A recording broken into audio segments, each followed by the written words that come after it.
మీ హృదయములు జంకనీయకుడి, భయపడకుడి. ద్వితీయోపదేశకాండము 23వ. దేవుడు సెలవిస్తున్నాడు, నా ఆత్మ మీ మధ్య ఉన్నది, భయపడకుడి అని. వారి బెదిరింపునకు భయపడకుడి, చిన్న మంద భయపడకుడి. భయము భీతి పోవాలంటే బలవంతుడైన దేవుని యొద్దకు రండి. దేవుని స్తుతించి దేవునితో సహవాసము చేసిన ఎడల నీ భయము మటుమాయమగును, నీకు ధైర్యము లభించును. 366 సార్లు భయపడకుడి, భయపడకుడి, భయపడకుడి అని బైబిల్లో చూడగలము. మానవుడు సృష్టికి భయపడతాడు, మనిషికి భయపడతాడు, తన నీడను చూచియు భయపడతాడు.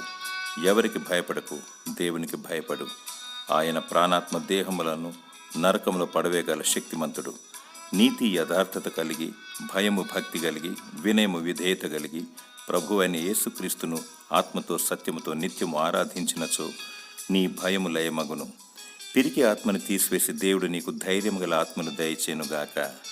ఆమెన్.